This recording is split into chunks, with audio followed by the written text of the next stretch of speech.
اما بعد فاعوذ باللہ من الشیطان الرجیم بسم اللہ الرحمن الرحیم واما من خاف مقام ربہ ونہى النفس عن الہوى فإن الجنة هي المأوى۔ عن عقبہ بن عامر رضی اللہ تعالی عنہ یا رسول اللہ من نجات؟ قال رسول اللہ صلی اللہ علیہ وسلم املک علیک لسانک ولیسعک بیتک وابک علی خطیئتک، رواہ الترمذی۔ صدق اللہ العظیم۔ میرے انتہائی واجب الاحترام، قابل صد احترام بھائیوں، دوستوں اور بزرگوں،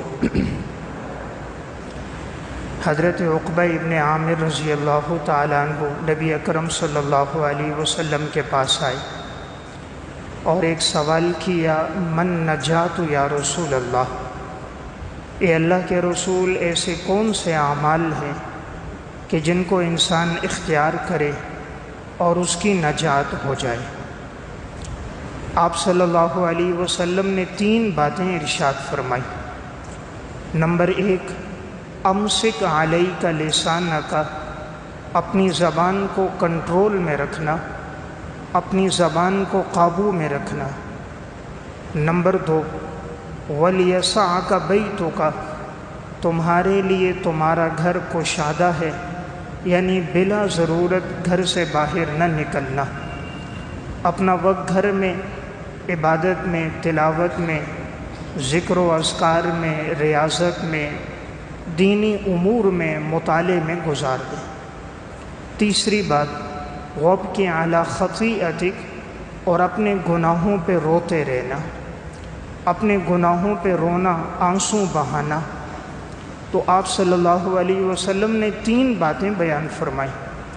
یہ 3 باتیں بڑی اہم ہیں اور گویا ایک انسان کی زندگی گزارنے کا پورا طریقہ اور اسلوب ان 3 باتوں میں موجود ہے۔ صحابی رسول کا سوال بھی یہ تھا کہ یا رسول اللہ، ایسے اعمال کا تذکرہ کیجئے جس پہ نجات ہو جائے۔ تو رسول اللہ صلی اللہ علیہ وسلم نے اس کے جواب میں یہ 3 باتیں ارشاد فرمائیں۔ تو سب سے پہلی بات آپ نے فرمایا، املک علیک لسانک، تم اپنی زبان کو اپنے کنٹرول میں رکھنا۔ عموماً جتنے بھی انسان سے گناہ ہوتے ہیں ان میں زیادہ تر گناہ انسان کی زبان سے سرزد ہوتے ہیں، اس لیے اگر زبان کی حفاظت ہو جائے تو دیگر اعضاء خود محفوظ ہو جاتے ہیں۔ اسی لیے حدیث میں آتا ہے، نبی اکرم صلی اللہ علیہ وسلم نے فرمایا کہ ہر دن انسان کے اعضاء زبان سے یہ کہتے ہیں کہ تو درست ہو جا، ٹھیک ہو جا۔ اگر تو درست ہے تو ہم تمام اعضاء ٹھیک ہیں، اور اگر تو ٹیڑھی ہو گئی، تیرے اندر کھجروی آ گئی، تو سارے اعضاء ٹیڑھے ہو جائیں گے۔ تو معلوم ہوا انسان کے جسم میں زبان کی بڑی اہمیت ہے۔ اسی لیے نبی اکرم صلی اللہ علیہ وسلم نے 2 باتوں پر جنت کی ضمانت دی، من یضمن لی ما بین لحییہ وما بین رجلیہ اضمن لہ الجنہ، جو آدمی مجھے 2 چیزوں کی ضمانت دے گا تو میں اسے جنت میں جانے کی ضمانت دیتا ہوں۔ نمبر 1، زبان کی حفاظت کرے، اور نمبر 2، شرمگاہ کی حفاظت کرے۔ تو دیکھیں اس حدیث میں بھی آپ صلی اللہ علیہ وسلم نے زبان کا تذکرہ فرمایا۔ انسان کے جو دیگر اعضاء ہیں ان سے 1-2 گناہ ہوتے ہیں۔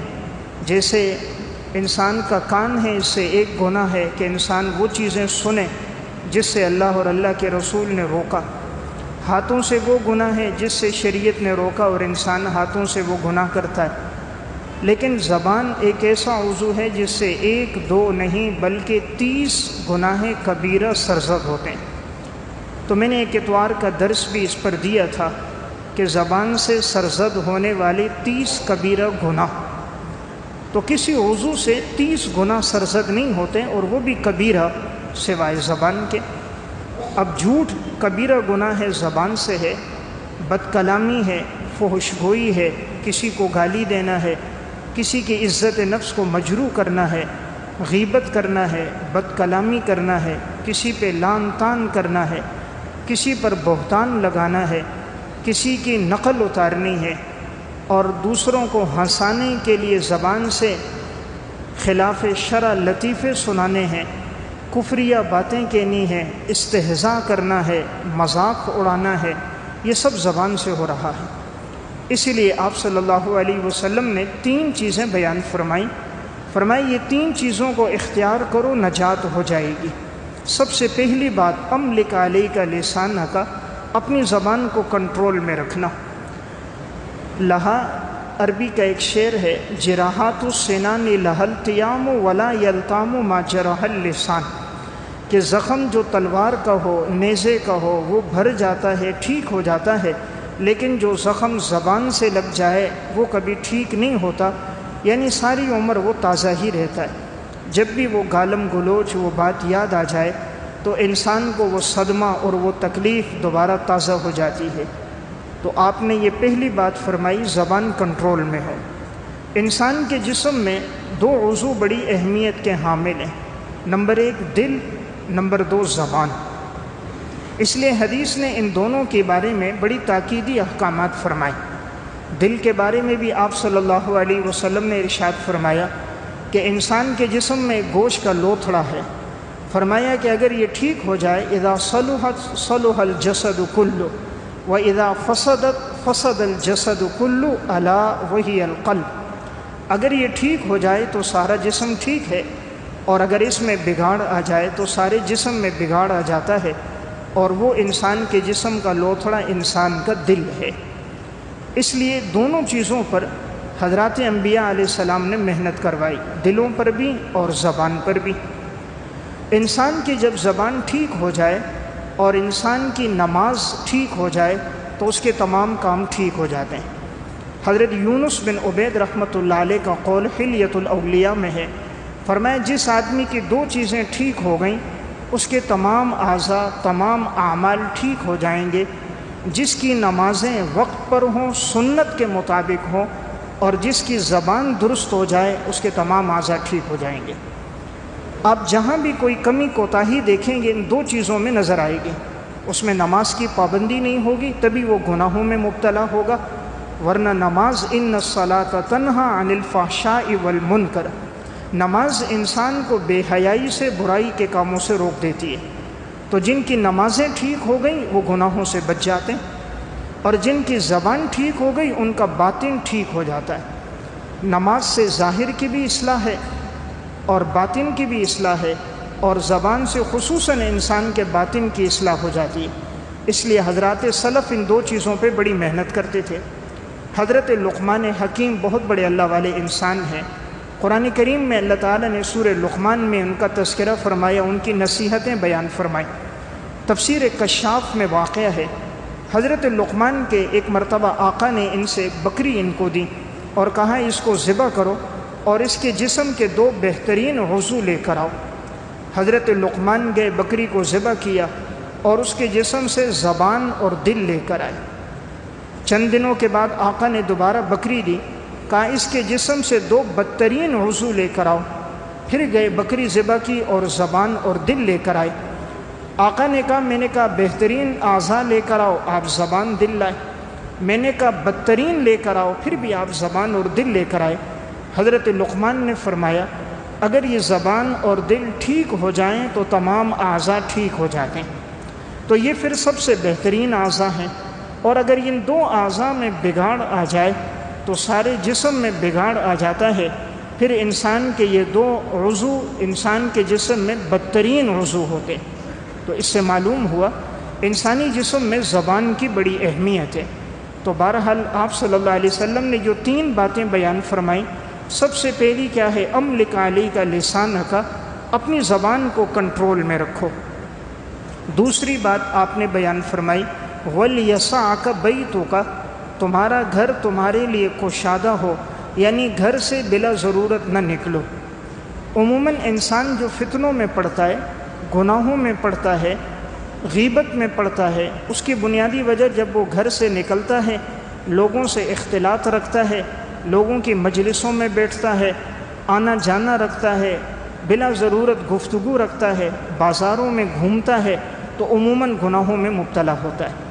ایک آدمی گھر سے نکلا، کسی سے بات چیت شروع ہوئی تو کہیں غیبت ہوئی، کہیں گالم گلوچ ہوا، کہیں بہتان ہوا، باہر نکلا تو کہیں بدنظری ہو گئی۔ لیکن جب وہ اپنے گھر کے اندر موجود ہے تو اب اس کا وقت جو گزرے گا وہ گناہوں سے بچتے ہوئے گزرے گا، تو یہ تمام گناہوں سے محفوظ رہے گا، فتنوں سے محفوظ رہے گا۔ یہ تنہائی کا وقت اس کی عبادت میں گزرے گا۔ اس لیے آپ نے فرمایا وَلْيَسَعْكَ بَيْتُكَ، تمہارا گھر تمہارے لیے کشادہ ہے، بلا ضرورت مت نکلو۔ تیسری بات آپ صلی اللہ علیہ وسلم نے جو بیان فرمائی کہ انسان کی جو نجات ہے جن 3 اعمال پر، یہ تیسرا بڑا اہم حکم ہے، وَابْكِ عَلَىٰ خَطِيئَتِكَ، اور تم اپنے گناہوں پہ روتے رہو، اپنے گناہوں پہ رو۔ تو یہ وہ عمل ہے، فرمایا اس سے تمہاری نجات ہو جائے گی۔ نبی اکرم صلی اللہ علیہ وسلم نے ارشاد فرمایا، سنن ترمذی کی روایت ہے، آپ نے فرمایا کہ جو شخص بھی اللہ کے خوف سے رویا، آنسوں کا قطرہ گرا، تو اس کا جہنم میں جانا یوں محال ہے جیسے کہ دودھ کا دوبارہ تھنوں میں لوٹ کر جانا محال ہے۔ لا یلج النار رجل بکا من خشیت اللہ حتی یعود اللبن فی الزرع، جس طرح دودھ کا دوبارہ تھن میں لوٹ کر جانا محال ہے، جو اللہ کے خوف سے روئے گا اس کا جہنم میں جانا اسی طرح محال ہوگا۔ آپ صلی اللہ علیہ وسلم نے ارشاد فرمایا، 2 چیزوں کو اللہ جمع نہیں فرمائے گا۔ نمبر 1 وہ گرد و غبار جو اللہ کے راستے میں لگا، اور نمبر 2 جہنم کا دھواں، یہ دونوں ایک ساتھ جمع نہیں ہوں گے۔ یعنی جو اللہ کے راستے میں نکلا، جہاد میں نکلا، فی سبیل اللہ اللہ کے راستے میں نکلا، دعوت میں نکلا، دین کے کاموں میں نکلا، حج میں نکلا، تو اس کے پاؤں پہ جو گرد و غبار لگا، اور نمبر 2 جہنم کا دھواں، یہ جمع نہیں ہوں گے، یعنی ایسا آدمی جہنم میں نہیں جائے گا۔ تو گویا اس حدیث میں آپ نے فرمایا جو اللہ کے خوف سے روئے گا اس کا جہنم میں جانا یوں محال ہے جیسے دودھ کا تھنوں میں لوٹ جانا۔ آپ صلی اللہ علیہ وسلم نے ارشاد فرمایا، سنن ابن ماجہ کی روایت ہے کہ نہیں کوئی مومن آدمی کہ جس کی آنکھوں سے مکھی کے سر کے برابر بھی آنسوں کا قطرہ نکل جائے اور وہ اس کے چہرے پر گر جائے تو اللہ اس پر جہنم کی آگ کو حرام کر دیتا ہے۔ مکھی کے سر کے برابر آنسوں کا قطرہ انسان کے چہرے پہ گر جائے، فرمایا اللہ اس پر جہنم کی آگ کو حرام کر دے گا۔ حدیث میں آتا ہے نبی اکرم صلی اللہ علیہ وسلم نے فرمایا 2 آنکھوں پر اللہ نے جہنم کو حرام کر دیا ہے۔ نمبر 1 وہ آنکھ جو اللہ کے خوف سے روتی ہے، اور نمبر 2 ایک وہ آنکھ جو اللہ کے راستے میں پہرا دیتی ہے۔ اللہ کے راستے میں پہرا دینے کے لیے جاگنے والی آنکھ، اللہ کے خوف سے رونے والی آنکھ، اللہ نے ان آنکھوں کے لیے جہنم کی آگ کو حرام کر دیا ہے۔ اللہ تعالیٰ جن 7 آدمیوں کو اپنے عرش کا سایہ نصیب فرمائیں گے، ان میں ایک انسان وہ ہوگا رجل ذکر اللہ خالیا ففاضت عیناہ، جو تنہائی میں اللہ کو یاد کرتا ہوگا اور اللہ کے خوف سے اس کے آنکھوں سے آنسو بہہ جائیں گے۔ جو تنہائی میں اللہ کو یاد کرتا ہوگا اور اللہ کے خوف سے اس کی آنکھوں سے آنسو بہہ جائیں گے، تو یہ ان 7 خوش نصیب انسانوں میں سے کہ جن کو اللہ روز محشر اپنے عرش کا سایہ نصیب فرمائیں گے۔ تو تیسری بات آپ بیان فرما رہے ہیں بڑی اہم، وَابْكِ عَلَىٰ خَطِیئَتِکَ، گناہوں پہ رو۔ آج ہمارا رونا ہوتا ہے دنیا کے نہ ملنے پر، کوئی اس پہ رو رہا ہے مجھے اتنی رقم نہیں ملی، مجھے فلاں عہدہ نہیں ملا، منصب نہیں ملا، پیسہ نہیں ملا۔ تو آج رونا دنیا کے لیے ہے، پیسے کے لیے ہے، دولت کے لیے ہے، عورت کے لیے ہے۔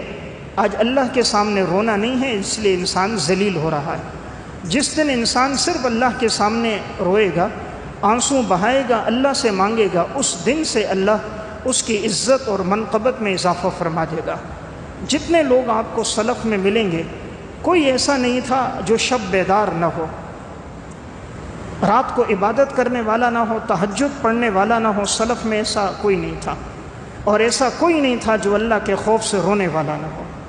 سلف کی زندگی میں 2 مشترکہ باتیں آپ کو ملیں گی، ان کی راتیں اللہ کے سامنے گزرتی تھیں، اور نمبر 2 روتے ہوئے گزرتی تھی۔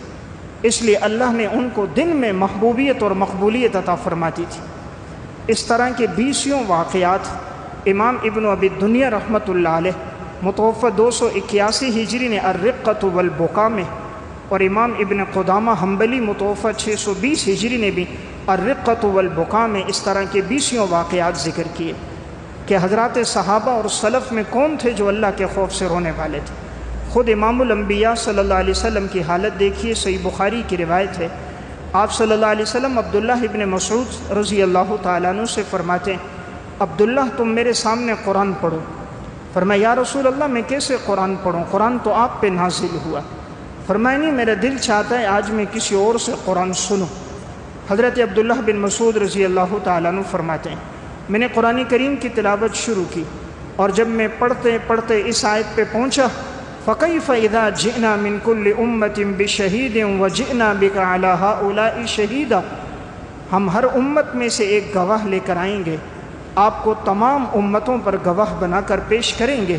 فرمایا جب میں نے یہ آیت پڑھی میں نے سر اٹھا کر دیکھا تو نبی اکرم صلی اللہ علیہ وسلم کی آنکھوں سے آنسو بہہ رہے تھے۔ میں نے سر اٹھا کر دیکھا تو آپ صلی اللہ علیہ وسلم کی آنکھوں سے آنسو بہہ رہے تھے۔ اللہ نے جو منقبت دی ہے سلف کو رونے کے ساتھ دی ہے۔ حضرت ابو بکر صدیق رضی اللہ تعالیٰ عنہ، صحیح بخاری کی روایت ہے، ام المومنین حضرت عائشہ رضی اللہ تعالیٰ عنہ فرماتی ہیں کان ابو بکر رجلا بکاء لا یملک دمعہ حین یقرأ القرآن، صدیق اکبر بہت زیادہ قرآن کی تلاوت کرنے والے تھے اور کثرت سے رونے والے تھے۔ جب وہ روتے تھے تو اپنے آنسوؤں کو کنٹرول نہیں کر سکتے تھے۔ انسان کے جتنے گناہ کم ہوتے ہیں اتنا اس کو رونا زیادہ آتا ہے، اور جتنے گناہ بڑھ جاتے ہیں اتنا دل سخت ہو جاتا ہے، پھر اسے رونا نہیں آتا۔ کلا بل ران علی قلوبہم ما کانوا یکسبون، یہ وہ لوگ ہیں جنہوں نے گناہ کر کر کے اپنے دلوں پر زنگ لگا دیا، اور یہ زنگ ان کے گناہوں کی وجہ سے لگا، ان کے اعمال کی وجہ سے لگا۔ اس لیے میں عرض کر رہا تھا حضرت مکحول کا ایک قول ہے، امام ابن ابی دنیا نے الرقۃ والبکا میں لکھا، فرمایا جب گناہ کم ہو جاتے ہیں تو دل نرم ہو جاتے ہیں، اور جب گناہوں کی کثرت ہو جاتی ہے تو انسان کے دل سخت ہو جاتے ہیں۔ پھر اس کے سامنے کوئی بات کرو، حدیث سناؤ، قرآن سناؤ، اس پہ رقت طاری نہیں ہوتی۔ امام ابن ابی دنیا الرقۃ والبکا میں لکھتے ہیں حضرت ابو بکر صدیق رضی اللہ تعالیٰ عنہ کے سامنے سورہ زلزال پڑھی گئی، آپ صلی اللہ علیہ وسلم تشریف فرما ہیں، حضرت صدیق اکبر رو رہے تھے۔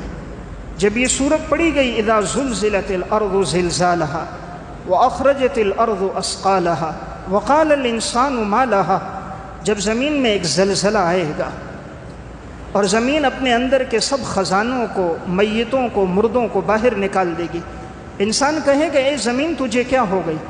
یومئذ تحدث اخبارها، اس دن زمین اپنے خبروں کو بیان کرے گی۔ انسان نے زمین کے جس خطے پر، جس حصے پر جو گناہ کیا ہوگا، جو نیک عمل کیا ہوگا، کل روز محشر زمین کا وہ خطہ اس کے حق میں گواہی دے گا۔ بِأَنَّ رَبَّكَ أَوْحَى لَهَا، اس لیے کہ تیرے رب کا حکم ہوگا، اور زمین اس حکم کو پورا کرتے ہوئے گواہی دے گی۔ یومئذ یصدر الناس اشتاتا لیروا اعمالهم، اس دن سارے لوگ لوٹ کر آئیں گے جماعت در جماعت تاکہ انہیں ان کے اعمال کا بدلہ دیا جائے۔ فمن يعمل مثقال ذرة خيرا يره ومن يعمل مثقال ذرة شرا يره، جس نے رائی کے دانے کے برابر اچھا عمل کیا ہوگا اس کا بھی بدلہ پائے گا، جس نے رائی کے دانے کے برابر برا عمل کیا ہوگا اس کا بھی بدلہ پائے گا۔ جب یہ آیتیں پڑھی گئی تو صدیق اکبر رو رہے تھے۔ آپ نے پوچھا کیوں رو رہے ہو؟ فرمایا یا رسول اللہ قرآن کریم کے اس صورت نے مجھے رولا دیا ہے۔ تو میں عرض کر رہا تھا حضرات صحابہ کی یہ کیفیت تھی کہ ہر وقت ان کی آنکھوں میں آنسو تھے، اور ایسے ہی لوگ اللہ کو محبوب تھے۔ حضرت عمر رضی اللہ تعالیٰ عنہ عقبہ ابن عامر رضی اللہ تعالیٰ عنہ سے فرمایا تم میرے سامنے قرآن پڑھو۔ الرقۃ والبکا میں واقعہ ہے، امام ابن ابی دنیا لکھتے ہیں جب انہوں نے قرآن پڑھنا شروع کیا حضرت عثمان رضی اللہ تعالیٰ عنہ رونے لگ گئے، اور آپ کی آنکھوں سے بے قطار آنسو بہنے لگ گئے۔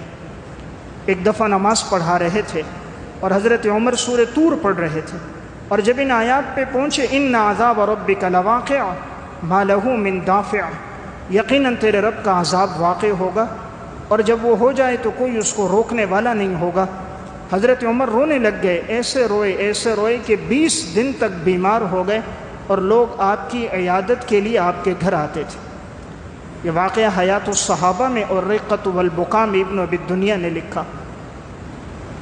تو میں عرض کر رہا تھا، تیسری چیز اللہ کے سامنے رونے والے لوگ۔ صحیح بخاری میں تعلیقاً روایت ہے، حضرت صائب بن یزید فرمانے لگے، حضرت عمر رضی اللہ تعالیٰ عنہ نماز پڑھا رہے تھے فجر کی، اور جب اس آیت پر پہنچے، انما اشکو بثی وحزنی الی اللہ، میں اپنے غم کی شکایت اور درد دل کی شکایت صرف اللہ کے سامنے بیان کرتا ہوں۔ فرمایا حضرت عمر ایسے رو رہے تھے کہ میں ان کے رونے کی آواز آخری صف میں سن رہا تھا، میں ان کے رونے کی آواز آخری صف میں سن رہا تھا، جن کے لیے جنت کی بشارتیں لسان نبوت سے ملیں، جن کے جنت میں محلات امام الانبیاء نے دیکھے، جن کی موافقت میں اللہ نے قرآن کی 22 آیات نازل فرما دی، جو مشورہ دیا اللہ نے قرآن کا حصہ بنا دیا۔ ان اللہ جعل الحق علی لسان عمر، جن کی زبان اور دل پر اللہ نے حق کو جاری کر دیا، لیکن اللہ سے کیا تعلق ہے کہ جب بھی بات آتی ہے تو آنکھوں سے آنسو بہتے روتے ہیں۔ تو میں نے عرض کیا، اللہ کے ہاں پسندیدہ انسان کون ہے؟ وابکی علی خطیئتک، جو اپنے گناہوں پہ رونے والا ہو۔ حضرات سلف کی یہی کیفیت تھی۔ حضرت عبداللہ ابن عمر رضی اللہ تعالیٰ عنہ، الرقۃ والبکا میں واقعہ ان کے سامنے قرآن کی آیت پڑھی گئی، الم یأن للذین آمنوا ان تخشع قلوبہم لذکر اللہ، کیا وہ وقت قریب نہیں آیا کہ ایمان والوں کے دل اللہ کی یاد سے نرم ہو جائیں؟ کیا وہ وقت قریب نہیں آیا کہ ایمان والوں کے دل اللہ کی یاد سے نرم ہو جائیں؟ یہ آیت پڑھی گئی، حضرت عبداللہ ابن عمر رو رہے تھے، اتنے روئے کہ ان کی داڑھی مبارک آنسوؤں سے تر ہو گئی۔ تو میں عرض کر رہا تھا، سلف کی زندگی میں ایک چیز نظر آتی ہے، وابکی اعلیٰ خطیئتک، اللہ کے سامنے رونا بہت تھا، اس لیے اللہ تعالیٰ نے ان لوگوں کو عزتیں بڑی عطا فرمائی تھیں۔ جتنا انسان رب کے سامنے روتا ہے، اتنا اللہ خلق خدا کے دلوں میں اس کی محبت کو، مقبولیت کا اللہ اضافہ فرما دیتا ہے۔ الرقۃ والبکا میں واقعہ ہے، حضرت حسن بن صالح رحمۃ اللہ علیہ، ان کے ایک بھائی تھے جن کا نام تھا علی بن صالح، اور ان کی والدہ، تینوں کا ایک آپس میں ایک تعلق تھا عبادت کا۔ رات کے ایک حصے میں ایک عبادت کرتا، دوسرے حصے میں دوسرا کرتا، تیسرے حصے میں تیسرا عبادت کرتا۔ صفت الصفا میں بھی یہ واقعہ، اور عبادت کے بعد پھر روتے، ایسا روتے تھے کہ ان کے گریے کی آواز پورے گھر میں گونجتی تھی۔ تو پہلے والدہ کا یہ عمل تھا، والدہ کا انتقال ہو گیا، پھر رات کو 2 حصوں میں تقسیم کر دیا۔ آدھی رات ایک بھائی عبادت کرتا علی بن صالح، آدھی رات دوسرا بھائی عبادت کرتا حسن بن صالح۔ جب تک ماں اور 2 بیٹے تھے 10-10 سپارے پڑھتے تھے، ایک رات میں پورا قرآن پورا ہو جاتا تھا۔ جب ماں کا انتقال ہو گیا تو دونوں بیٹوں نے 15-15 سپارے شروع کر دیے، ایک 15 سپارے پڑھتا سو جاتا، دوسرا 15 پڑھتا، ہر رات میں ایک قرآن پورا ہو جاتا۔ جب علی بن صالح کا انتقال ہوا، حسن بن صالح کا پھر معمول تھا، ساری رات عبادت کرتے اور ہر رات ایک قرآن کریم مکمل تلاوت کرتے تھے، اور ان کے گریے کی آواز ان کے پڑوسی بھی سنتے تھے۔ اس لیے میں ایک بات عرض کر رہا تھا، اللہ کو یہ چیز پسند ہے جو انسان اپنے گناہوں پہ روئے۔ اللہ رب العزت ایسے آدمی کو عزت عطا فرما دیتا ہے۔ آج ہمارا رونا مخلوق کے سامنے، ایک کو جاتے ہیں اپنا درد دل سناتے ہیں، دکھڑا سناتے ہیں، حالات بتاتے ہیں، وہ ہمارا رونا دیکھ کر ہم سے مذاق کرتا ہے، زیادہ ہوا 500-1000 روپے دے دیتا ہے، پھر زندگی بھر اس کا ہم پر احسان ہوتا ہے۔ اس رب سے کیوں نہیں مانگتے جس نے آنکھوں میں بینائی ڈالی، جس نے کانوں میں شنوائی ڈالی، جس نے زبان میں گویائی ڈالی، جس نے دھڑکنے والا دل دیا، سمجھنے والا دماغ دیا، بولنے والی زبان عطا فرمائی، چلنے والے پاؤں عطا فرما دیے، پکڑنے کے لیے ہاتھ عطا فرما دیے، کائنات کے نظام کو منور کرنے کے لیے سورج کو پیدا کر دیا، رات کی روشنی کے لیے جس نے چاند ستاروں کو بنا دیا، ہوا کو عام کر دیا، پانی کو عام کر دیا، کوئی بل نہیں مانگا۔ اللہ چاہتا تو بل مانگتا، تم میرے سورج سے روشنی حاصل کرتے ہو، اس کا بل دو گے، چاند سے روشنی حاصل کرتے ہو، اس کا بل دو گے، یہ ہوا صبح و شام تم لے رہے ہو، اس کا بل دو گے۔ بل کیا مانگا؟ غیر محرم سامنے آ جائے نظروں کو جھکا دینا، گانے کی آواز ہو تو اس جگہ سے اٹھ کے چلے جانا، اپنی زبان سے رب کی نافرمانی نہیں کرنا، جن چیزوں کو حلال کیا اس پر زندگی گزار دینا، یہ بل مانگا۔ تو میں ایک بات عرض کر رہا تھا، تیسری چیز وابکی علی خطیئتک، اپنے گناہوں پہ رونے والے۔ حضرت آدم علیہ السلام جب ان سے خطا ہوئی اللہ کے سامنے ایسے روئے۔ امام ابن ابی دنیا الرقۃ والبکاء میں لکھتے ہیں حضرت آدم کا گریہ تھا، حضرت حوا کا گریہ تھا، اللہ کے ہاں رونا تھا، اور یہ پڑھتے تھے قال ربنا ظلمنا انفسنا وان لم تغفر لنا وترحمنا لنکونن من الخاسرین۔ اے اللہ ہم نے اپنے اوپر ظلم کر دیا، ہم سے خطا ہو گئی، اگر تو نے ہمیں معاف نہ کیا یقیناً ہم خسارے میں پڑ جائیں گے۔ اللہ رب العزت نے دعا قبول فرما دی، توبہ قبول فرما دی۔ تو میں عرض کر رہا تھا سلف میں ایک چیز نظر آئے گی، ان کی زندگیوں میں رونا بہت زیادہ تھا۔ حضرت امام اعظم ابو حنیفہ رحمہ اللہ وفیات الاعیان و انباء ابناء الزمان میں ہے، ایک دفعہ امام مسجد نے سورہ زلزال تلاوت کی۔ امام ابو حنیفہ رحمہ اللہ نماز میں تھے، نماز ختم ہو گئی، لوگ چلے گئے، مسجد کے کونے میں کھڑے ہو گئے، 2 رکعت نماز کی نیت باندھ دی اور سورہ زلزال پڑھتے، اور یہ 2 آیتیں پڑھتے آپ کی آنکھوں سے آنسو بہتے۔ فَمَن يَعْمَلْ مِثْقَالَ ذَرَّةٍ خَيْرًا يَرَهُ وَمَن يَعْمَلْ مِثْقَالَ ذَرَّةٍ شَرًّا يَرَهُ۔ مسجد کے مؤذن کہتے میں انتظار میں تھا، ابھی نماز ختم ہو آپ نکلیں تو میں دروازہ بند کر دوں، دیا بجھا دوں۔ کافی دیر گزر گئی، نماز ختم نہ ہوئی۔ جب فجر کی اذان دینے کے لیے مسجد میں آئے، فرمایا میں نے دیکھا امام ابو حنیفہ اسی جگہ کھڑے ہیں، قرآن کریم کی تلاوت فرما رہے ہیں، اور آپ کی داڑھی مبارک اور دامن آنسوؤں سے تر ہے۔ اللہ نے جو ان لوگوں کو عزتیں عطا فرمائی، یہ رونے سے عطا فرمائی۔ ان کا رونا اللہ کے سامنے تھا، بعض تو ایسے روئے کہ ان کی آنکھوں پر نشانات پڑ گئے۔ امام ابن ابی دنیا نے الرقۃ والبکاء میں لکھا ہے حضرت عمر، حضرت عبداللہ بن عباس رضی اللہ تعالیٰ عنہما اتنے روتے تھے کہ رونے کی وجہ سے ان کے چہرے پر آنسوؤں کی وجہ سے نشانات پڑ گئے تھے، آنسو کے قطرے اتنے گرتے تھے کہ ان کے رخسار پر نشان ہو گئے تھے۔ حالانکہ یہ وہ لوگ ہیں جن کو جنت کی بشارتیں دنیا میں مل گئی ہیں، اللہ نے ان کو عزتیں اسی وجہ سے عطا فرمائی۔ تو میں نے عرض کیا آپ صلی اللہ علیہ وسلم نے جو نجات والے اعمال بتائے وہ 3 ہیں۔ صحابی سوال کرتا ہے من نجات یا رسول اللہ، نجات کس میں ہے؟ آپ نے پہلی بات فرمائی املک علیک لسانک، اپنی زبان کو کنٹرول میں رکھنا۔ نمبر 2 ولیسعک بیتک، اپنے گھر کو اپنے لیے کشادہ رکھنا، بلا ضرورت باہر نہ نکلنا۔ اور نمبر 3 وابکی علی خطیئتک، اپنے گناہوں پہ روتے رہنا، اپنے گناہوں پہ رونا تمہاری نجات ہو جائے گی۔ امام بیہقی رحمۃ اللہ علیہ نے شعب الایمان میں واقعہ لکھا، حضرت فضیل بن عیاض رحمۃ اللہ علیہ، ابتدا کی ان کی زندگی چوری میں ڈکیتی میں گزر گئی۔ ایک دفعہ کہتے میں ایک گھر میں چڑھا، اب میں جیسے ہی دیوار پہ چڑھا، نیچے دیوار پھلانگنے کے لیے، میں نے قریب میں ایک شخص کو دیکھا، وہ قرآن پڑھ رہا تھا اور گھر سے قرآن کی تلاوت کی آواز آ رہی تھی، اور یہ آیت میرے کانوں میں پڑی، الم یأن للذین آمنوا ان تخشع قلوبہم لذکر اللہ، کیا وہ وقت قریب نہیں آیا کہ اے ایمان والو تمہارے دل اللہ کی یاد سے نرم ہو جائیں؟ کیا وہ وقت قریب نہیں آیا؟ قرآن تو سمجھتے تھے، عربی دان تھے، بس یہ آیت سنی دل پہ ایک چوٹ لگی، وہیں سے واپس نیچے ہوئے، توبہ کی، یا اللہ اب گناہ نہیں کروں گا۔ اب کہتے ہیں میں لوٹ کر آئے، ایک جنگل سے اب گزر رہا ہوں، تو میں ایک جگہ پیچھے بیٹھا ہوں، اندھیرا ہے اور لوگ آگے آپس میں باتیں کر رہے ہیں، تو ایک دوسرے کو کہہ رہے ہیں جلدی سے جنگل سے نکل جاؤ، کہیں ایسا نہ ہو فضیل بن عیاض نہ آ جائے۔ اس دور میں چونکہ یہ ڈاکر ڈالنے میں بڑے مشہور تھے، کوئی قافلہ ہوتا اکیلے اس کو لوٹ لیتے، بڑے بہادر تھے، تو آپس میں کہہ رہے جلدی نکلو کہیں فضیل آ کر ہمارے قافلے کو لوٹ نہ لے۔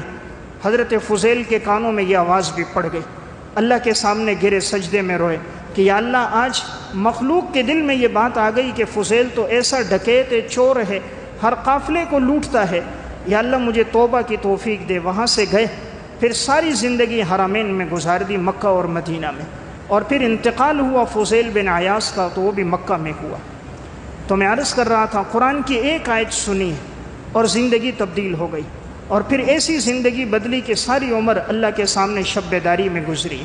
تو اللہ کو جو انسان پسند ہے وابکی علی خطیئتک، جو اپنے گناہوں پہ رونے والا ہو۔ دنیا میں کوئی ایسا نہیں جو کہے مجھ سے کوئی گناہ نہیں ہوا، انبیاء علیہ الصلاۃ والسلام کے علاوہ کوئی معصوم نہیں، ہر انسان سے گناہ سرزد ہوتے ہیں۔ اور جو اپنے گناہ کو گناہ سمجھے اور توبہ کرے یہی اللہ کو پسند ہے، اور جو گناہوں پہ جری ہو جائے اور اللہ توبہ کی توفیق چھین لے، پھر ایک وقت آتا ہے معاذ اللہ پھر عبادت کی توفیق بھی چھن جاتی ہے، پھر بسا اوقات کلمے کی توفیق بھی نہیں ملتی، گناہ کرتے کرتے دل سیاہ ہو جاتا ہے۔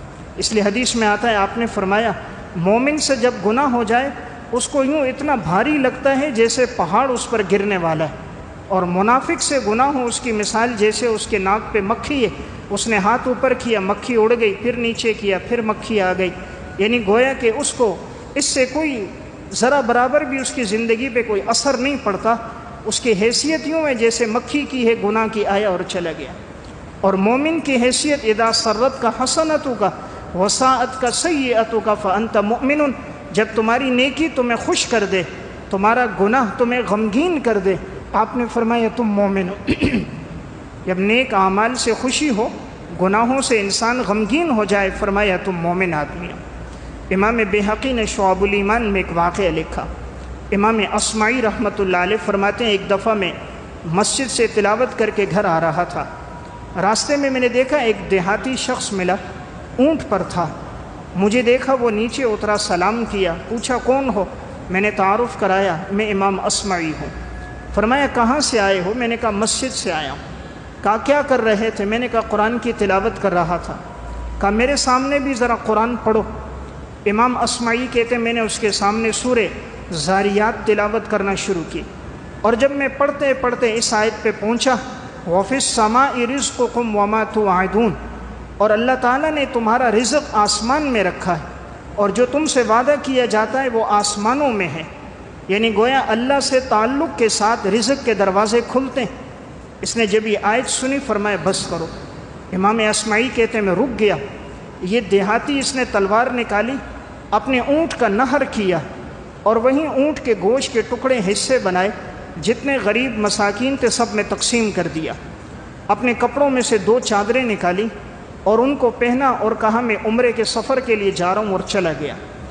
امام اصمعی کہتے ہیں مجھے بڑا تعجب ہوا، ساری زندگی ہم بھی قرآن پڑھتے ہیں، ہم پر اتنا اثر نہیں جو اس دیہاتی پر اثر ہوا کہ میں نے اس کے سامنے ایک سورت بھی پوری نہیں پڑھی اور اس کی زندگی کیسے بدل گئی۔ کہتے ہیں جب میں حج کے لیے گیا تو میری ملاقات اس سے وہاں ہو گئی، اس نے مجھے دیکھا اور کہا اصمعی میرے سامنے قرآن پڑھو۔ میں نے پھر سورہ زاریات پڑھی، پڑھتے پڑھتے اس آیت پہ پھر میں پہنچا وَفِي السَّمَاءِ رِزْقُكُمْ وَمَا تُوعَدُونَ، اور تمہارا رزق آسمان والے کے ساتھ تعلق میں ہے، جتنا اللہ سے تعلق مضبوط ہوگا اللہ رزق دے گا۔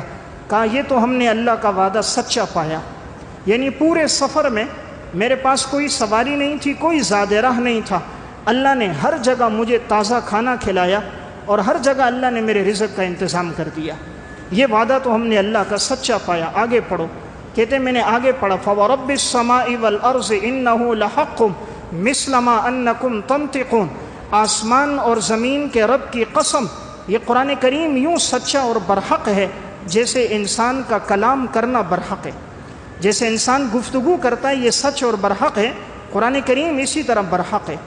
کہتے ہیں جب میں نے یہ بات کی تو وہ ایک دم جلال میں آ گیا، اس نے کہا لوگ اللہ کی بات نہیں مانتے کہ اللہ رب العزت کو قسم کھانے کی ضرورت پیش آئی، قسم تو تب کھائی جائے کہ کوئی انکار کرے، تو کہا کیا لوگ اللہ کی بات پر ایمان نہیں لاتے؟ بس یہ بات کہی اور ایک زور سے چیخ ماری، نیچے گر گئے۔ امام اصمعی کہتے میں نے ہلایا، پتہ چلا اس کا انتقال ہو گیا۔ تو دیکھیں کیا اللہ کے ساتھ تعلق ہے، اپنے گناہوں پہ کیسا رونا اور ندامت ہے، قرآن کریم کا کیسا اثر ان کی زندگی پر ہے۔ ایک سورت پوری نہیں سنی ہے، چند آیتیں سنی ہیں اور زندگی تبدیل ہو گئی۔ آج میرے اور آپ کے سامنے قرآن پڑھا جاتا ہے، ہماری زندگی میں تبدیلی نہیں آتی۔ آج تو بسا اوقات قرآن پڑھا جائے کہتے ہیں جی اس کو تبدیل کر دو، کوئی اور چینل لگا لو، تلاوت ہو رہی ہوتی کہا اس کو ہٹاؤ کچھ اور لگاؤ، تلاوت کی طرف توجہ نہیں، گانا سننے کی طرف توجہ، قرآن پڑھنے کی طرف توجہ نہیں، 6 گھنٹے انٹرنیٹ دیکھنے کی طرف توجہ، کیبل اور موبائل دیکھنے کے لیے وقت، قرآن سننے سمجھنے کے لیے کوئی وقت نہیں۔ پھر یہ مسلمان کس چیز کا مسلمان ہے جو آج قرآن کی تلاوت سے اکتا رہا ہے، قرآن پڑھنے سے اس کے دل کے اوپر بجائے رقت طاری ہونے کے اس پر بوجھ بن رہا ہے، یہ اللہ کی ناراضگی کی نشانی ہے۔ تو میں نے عرض کیا جب اللہ راضی ہوتا ہے دل کو نرم کر دیتا ہے، قرآن کی تلاوت کی توفیق دے دیتا ہے، گناہوں پر انسان کی آنکھوں سے آنسو بہنے شروع ہو جاتے ہیں۔ اس لیے بڑی اچھی کیفیت ہے کہ انسان اپنے گناہوں پہ روئے۔ جتنا انسان تنہائی میں روتا ہے اتنا اللہ رب العزت اس کو معاشرے میں عزت عطا فرما دیتا ہے۔ حضرت داؤد علیہ السلام الرقۃ والبکاء میں ابن ابی الدنیا رحمہ اللہ نے لکھا، ساری رات حضرت داؤد علیہ السلام کی اللہ کے سامنے روتے روتے گزر جاتی تھی، اور ایسا روتے تھے۔ امام ابن ابی الدنیا لکھتے ہیں بسا اوقات رونے کی وجہ سے اور جب زبور کی تلاوت کرتے تھے پرندے جمع ہو جاتے تھے حضرت داؤد علیہ السلام کے ارد گرد، ایسے ان کے گریے کی کیفیت ہوتی تھی۔ اس لیے اللہ نے جن کو بھی عزت عطا فرمائی، تو میں نے ایک بات عرض کی، ان کا اللہ سے تعلق تھا، اس لیے اللہ رب العزت نے ان کی ضرورتوں کو بھی غیب کے خزانے سے پورا کر دیا، اور اللہ نے ان کو در در پہ رسوا بھی نہیں کیا۔ تو یہ بڑی اہم بات ہے، وَابْكِ عَلَىٰ خَطِيئَتِكَ، انسان اپنے گناہوں پہ روئے۔ حضرات سلف میں یہ کیفیت تھی، تعلق تھا، موت کے بعد بھی اللہ نے نصیب فرمایا۔ تاریخ بغداد میں ہے، ابو بکر بن مجاہد مقری رحمۃ اللہ علیہ، بڑے اللہ والے بزرگ اور محدث گزرے، فرماتے ہیں میں اللہ سے دعا کرتا تھا، یا اللہ اگر موت کے بعد کسی کو تلاوت کرنے کی اجازت ہو قبر میں، یا اللہ مجھے بھی اجازت عطا فرما۔ ساری زندگی قرآن کی تلاوت کا معمول رہا بڑی کثرت سے۔ انتقال کے بعد کسی نے خواب میں دیکھا، ابو بکر بن مجاہد سے پوچھا کیا ہوا؟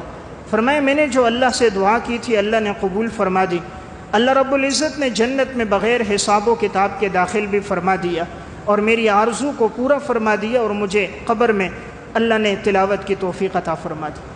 تو زندگی جس عمل پہ گزری تھی اللہ نے وہ عمل جاری کر دیا۔ اس لیے جیسی زندگی ویسی موت، انسان اچھی زندگی گزارے اللہ خاتمہ بھی اچھا کرتا ہے، اور بسا اوقات زندگی بری گزار دے تو خاتمہ بھی اسی طرح ہوتا ہے۔ امام ذہبی الکبائر میں لکھتے ہیں ایک شخص کی زندگی گزری جوا کھیلنے میں، ساری زندگی جوا کھیلتا رہا۔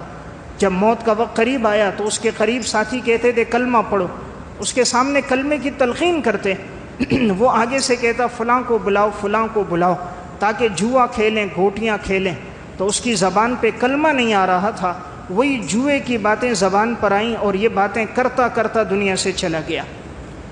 امام ذہبی لکھتے ہیں ایک شخص زندگی بھر شراب پینے میں گزر گئی، موت کا وقت قریب آیا، ساتھی اس کے قریب کلمہ پڑھتے تھے، وہ کہتا تھا خود بھی پیو مجھے بھی پلاؤ، خود بھی پیو مجھے بھی پلاؤ، یہ جملہ کہتے کہتے دنیا سے چلا گیا۔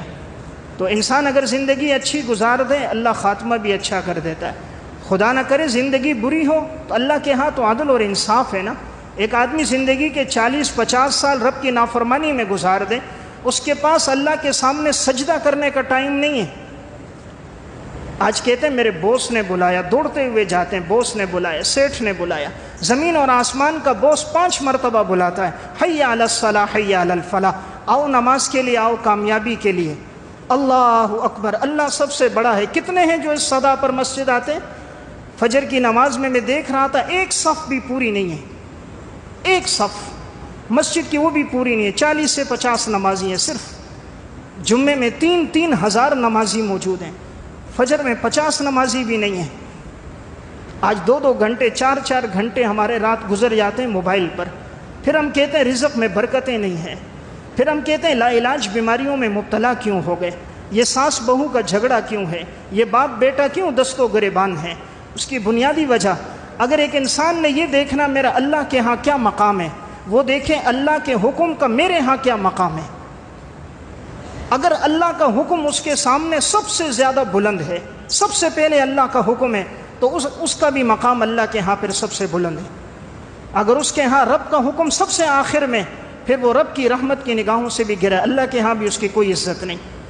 تو میں نے ایک بات عرض کی کہ انسان زندگی جیسی گزار رہا ہے اللہ مستقبل میں وہی چیزیں سامنے لاتا ہے، آخری خاتمہ بھی اسی پہ ہو رہا ہوتا ہے۔ خدا نہ کرے زندگی نافرمانی میں تو پھر موت بھی اسی طرح آتی ہے۔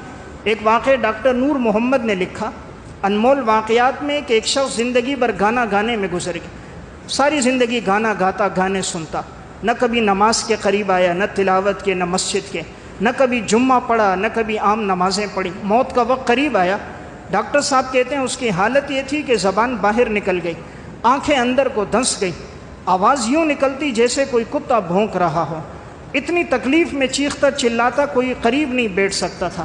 ایک وارڈ سے دوسرے میں، دوسرے سے تیسرے میں منتقل کیا، آخر اس کو زمیندوز وارڈ میں لے کر گئے. 17 دن تک اس حالت پہ رہا ہے کہ اس کی یہ حالت مرض الموت کی تھی لیکن موت نہیں آتی تھی. آخر کار جب میں نے دیکھا آخری وقت نزا کا مجھے لگا اب شروع ہونے والا ہے, ہچکیاں شروع ہو گئی. میں نے کہا کلمہ پڑھو. کہا جب اس کے قریب اس کا بیٹا کلمہ پڑھتا تھا, کہتا تھا ابا جی پڑھ کلمہ اشہد ان لا الہ الا اللہ, اس کی زبان پہ کلمہ نہیں آتا تھا, آگے سے گانا آتا تھا. وہ کہتے تھے کلمہ پڑھ, تو باپ کی زبان پہ گانا تھا. پوتا قریب بیٹھا ہے کلمہ پڑھتا ہے, دادا کی زبان پہ کلمہ نہیں گانا ہے. آخر کار گانا گاتے گاتے مر گیا. ڈاکٹر نور محمد کہتے ہیں مجھے بڑا افسوس ہوا, ایک مسلمان تھا اور آخری وقت میں کلمہ نہ پڑھ سکا. میں نے کہا ضرور کوئی بات ہوگی, اللہ نے اس کو سزا دی ہے. میں نے اس کے بیٹے سے بعد میں پوچھا آپ کے والد کی مرض الموت کی حالت بڑی سخت تھی, 17 دن یہ مرض الموت میں تھا, بڑی نزا کی حالت میں. آخر بات کیا ہے کہ یہ کلمہ بھی نہ پڑھ سکا.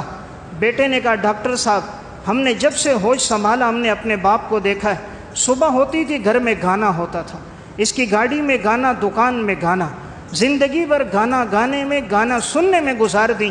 اللہ نے موت کے وقت بھی زبان پہ گانا جاری کر دیا. تو جیسی زندگی ویسی موت. زندگی اچھی ہو اللہ خاتمہ بھی اچھا کرتا ہے, خدا نہ کرے زندگی بری ہو تو خاتمہ بھی برا ہوتا ہے. تو میں ایک بات عرض کر رہا تھا, اللہ رب العزت کے ہاں انہی لوگوں کا مقام بلند ہے وَابْكِ عَلَىٰ خَطِیئَتِکَ, جو اپنے گناہوں پہ رونے والے ہوں. اس لیے انسان 2 رکعت نماز پڑھ کر اللہ کے سامنے جتنا عجز و انکساری کرے, اپنے گناہوں پہ روئے, اگلے دن سے اللہ تعالیٰ اس کی عزت میں, منقبت میں, مقام اور مرتبے میں اضافہ فرما دیتے ہیں. اس نے جو چاہا ہوگا اللہ اس کے لیے غیب سے انتظام فرما دیں گے. حضرت بایزید بستامی رحمۃ اللہ علیہ بڑے اللہ والے بزرگ تھے. زندگی میں جب کوئی مانگتا اللہ کے نام پر دے دیتے, اپنے پاس نہ ہوتا قرضہ لے کر دے دیتے. ان پر بہت قرضہ ہو گیا.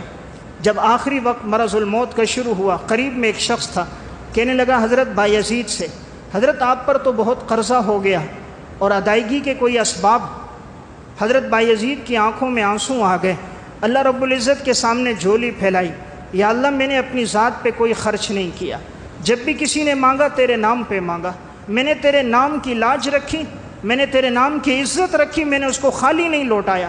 جس نے کہا اللہ کے نام پر دے دو, میرے پاس نہیں ہوا لیکن میں نے قرضہ لے کر دیا ہے. مولا کریم میرے دنیا سے جانے کا وقت ہے, میری اتنی وسعت نہیں کہ میں ان تمام قرض داروں کو قرض دے سکوں, اور میں نہیں چاہتا اس حال میں مجھے موت آئے کہ میرے اوپر 1 درہم کا قرضہ بھی باقی ہو. اے زمین اور آسمان کے خالق, اے سونے اور چاندی کو پیدا کرنے والے.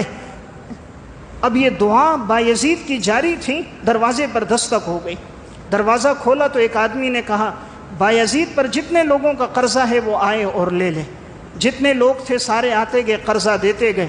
قرضہ ختم ہو گیا. اس کے بعد دراہم اور دینار کی تھیلی اب بھی باقی تھی. بایزید کا انتقال ہو گیا. کسی نے خواب میں دیکھا, فرمایا کیا معاملہ ہوا؟ فرمایا اللہ تعالیٰ نے مغفرت کر دی, اور اللہ نے فرمایا بایزید تو نے ہمارے نام کی لاج رکھی تھی, جس نے ہمارے نام پہ مانگا تو نے عطا فرمایا. اللہ نے فرمایا بایزید اگر تو ساری دنیا بھی قرضے میں دے دیتا تو مجھے میری عزت کی قسم میں تیرا سارا قرضہ واپس کر دیتا. تو میں ایک بات عرض کر رہا تھا, یہ وہ لوگ تھے جنہوں نے زندگی اللہ کی اطاعت میں گزاری, اللہ نے عزتیں عطا فرما دی. تو یہ بڑی اہم حدیث ہے جس میں 3 باتیں ہیں انسان کی نجات کے لیے. نمبر 1 زبان کو کنٹرول کرنا, نمبر 2 بلا ضرورت گھر سے نہ نکلنا, نمبر 3 اپنے گناہوں پہ رونا. اگر یہ 3 اعمال زندگی میں آ گئے, آپ نے فرمایا ایسے آدمی کی نجات ہو جائے گی. اللہ ہم سب کو عمل کی توفیق عطا فرمائے.